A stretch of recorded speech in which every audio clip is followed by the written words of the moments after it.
welcome to watch another episode of Teru Teru Bozu. My name is Clifton Dodatsu Ong and I am a staff member of Nishi-Hongawanji Buddhist Temple. And today I'd like to show all of you around our temple, Nishi-Hongawanji, which is a UNESCO heritage site. And it's actually only a 20-minute walk from Kyoto station, which is over there. So today, let me introduce you to our temple. This is the Goeido Gate, which was built in the 1700s and serves as one of the two gates to enter the temple premises.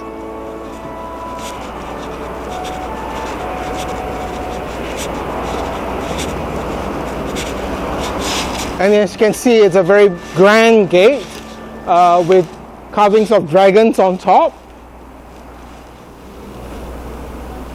And this also as one of the two main gates towards the temple, the other being the gate of the Amida-do Hall, which is on our left. So let's enter the temple premises. So let's have a come and look at our main temple, one of our main temple halls, the Goeido, or the Founders Hall, which is one of the main halls used in the temple, and this was built in 1636. And of course behind me is the huge ginkgo tree which I introduced in the last episode, which is the age of this tree is about 400 years old. And as you can see, it's turned golden yellow around this time of the year, in April to December. And of course you can see the two main halls, of course, of which the Amida-do, the main hall of the temple, I introduced last week. That one was built in 1760. But we'll enter the more historical one, the Goeido, the Founders Hall, which was built in 1636. So when you enter a Buddhist temple or many temples and shrines in Japan, you have to actually take off your shoes because a lot of the flooring is not used, but tatami mats are used instead. So I'll take off my shoes here.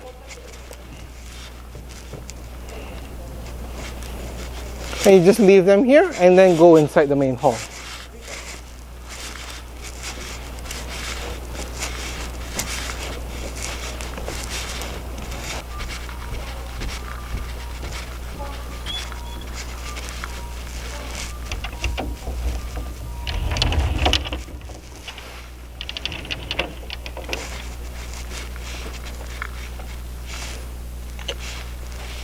In Japan, it's customary for you to make a vow before you enter the temple hall to show as a form of respect.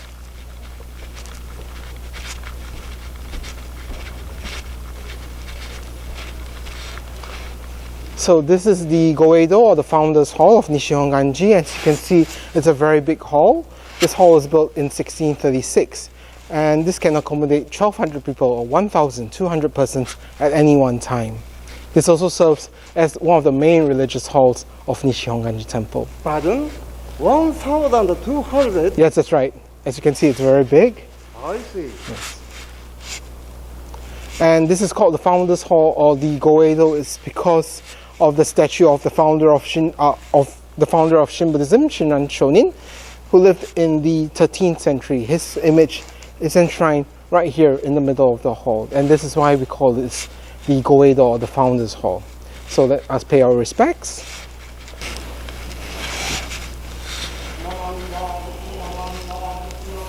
Samandab, samandab, samandab, samandab, samandab, samandab, samandab, samandab, samandab, namandab, samandab, samandab, namandab. So let me explain a bit more about this hall. So in the middle here is enshrined the statue of our founder, Shinran Shonin, who lived from 1173 to 1263. And coincidentally, this year in 2023, from March to May, we just celebrated his 850th birthday. This statue is considered very religious to us, because it's said to have a portion of the statue has a portion of his ashes mixed onto the lacquer that was painted over the statue. This statue is said to have been carved when Shinran Shonin was still alive, when he was about 70 to 80 years old. And after he passed away, his body was cremated, and a portion of the ashes were mixed into lacquer that was painted over the statue. This is the most important religious relic of the temple. Where the statue goes, the temple is also moved to. So this statue has been moved about a few times before it was finally settled here at the current site in 1591. And when you visit our temple and come to this hall, you will see a very huge plaque on top of the statue of Shinran Shonin.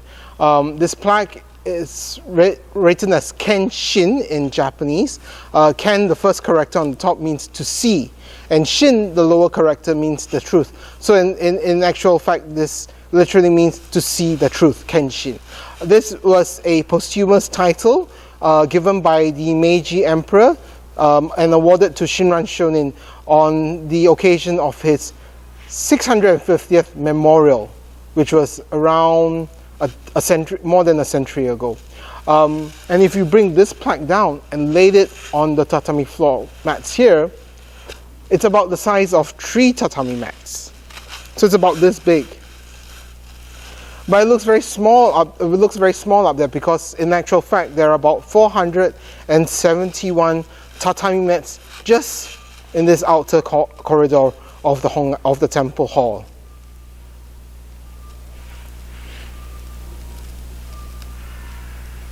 So it's maybe 200? 400. 400? 400.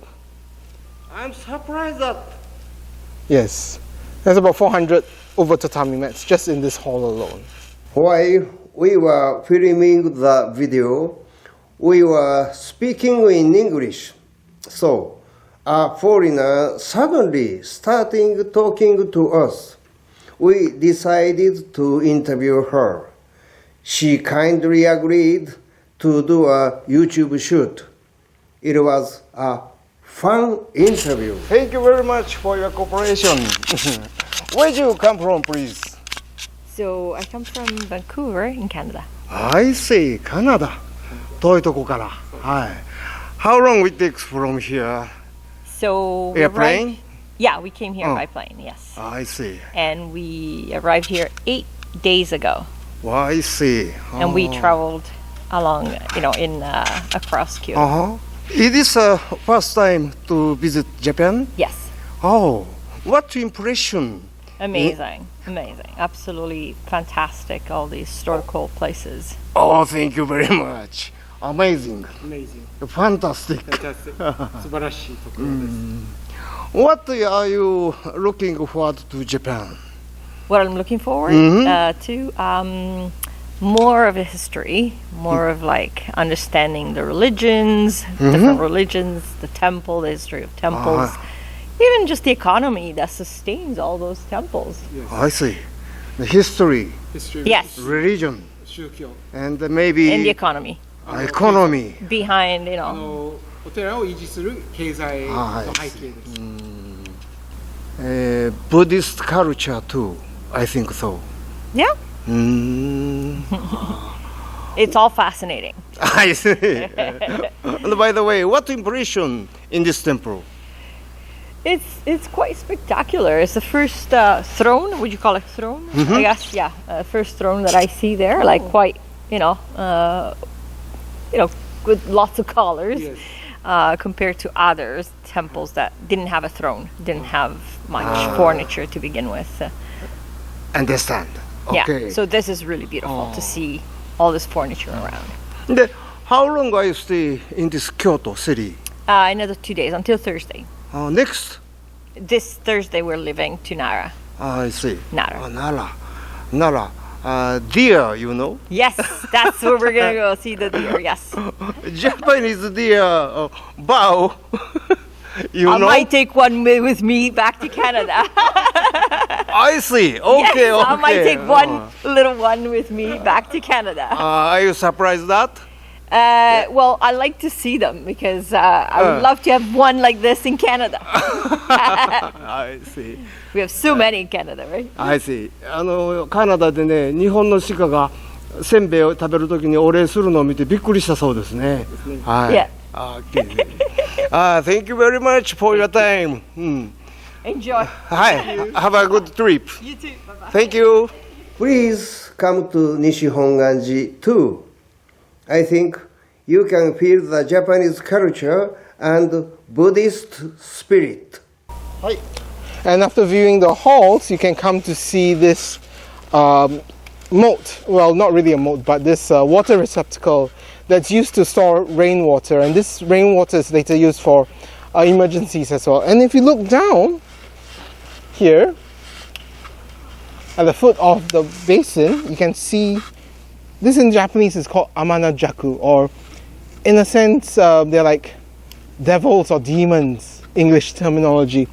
But they are actually supporting this well, which we say holds the Dharma reign, or the reign of the Buddhist teachings. And these amanajaku, well, they're supposed to be very evil beings, but they also protect, in a sense, the temple by holding up this water basin, which is also used for emergency purposes. And there are a total of 12 of them. 4 over here, 4 over there, and another 4 that are carved onto the roof of the temple. Well, it's very difficult to see where they are, so we'll introduce them the next time. Well, so over here you can see our other ginkgo tree, which is about 300 years old, and this one looks like a normal one that grows upwards. So this was planted to celebrate the completion of the Amida-do, which we introduced in the last episode. So for now, I'll bring you to see another 2 tree sites related to the Hongwanji. One is over here, behind me, this squarish building. This is the scripture repository, which was built in the 1700s. Inside is all the Buddhist scriptures that were copied by hand and later donated to the Hongwanji in the 1750s. And it's a special one. Unfortunately, I don't have a photo of it, but if you come in April, from April 13 to 15, it is normally open for public viewing, and you can have a see of how the scripture repository inside looks like. It's actually, you can actually turn it around, and it's a very huge, big scripture repository. Behind me is the drum tower, which up till the 1960s was still struck. Now, because we have watches, so it's not struck anymore. But on top of the drum tower are 2 big drums that we used to strike every hour to symbolize the passing of time every day. Maybe big drum. Yes, very big drums. And these were struck every hour. One thing about the drum tower, for those of you who are interested in Japanese history, this was used by the Shinsengumi as one of their camps when they were in Kyoto. It's interesting. Shinsengumi, yes. And then over here, behind me is the other of our 2 main gates, the Amida-do Mon, or the gate of the Amida Hall. As you can see, this is a very much more ornate hall, just like the Karamon that we saw in the last episode.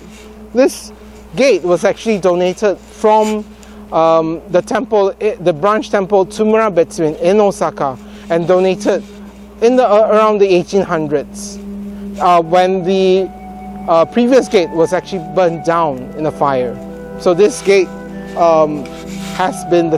serves as one of the 2 main temple gates for the temple. And if you come to have a look at it, it's very ornate, so you can also have a view of how ornate the gate looks like. I see. どうもありがとうございました。先生、ありがとうございます。Thank you very much for your nice guide. Thank you very much, Sensei, for giving me the opportunity to do this. Okay, ending shot. So thank you everyone for coming down to Nishi-Hongawanji, and we hope that you have an enjoyable time watching this video. And if you have a chance to come to the Hongwanji, please feel free to visit us. Thank you and have a nice day. Bye. Bye-bye.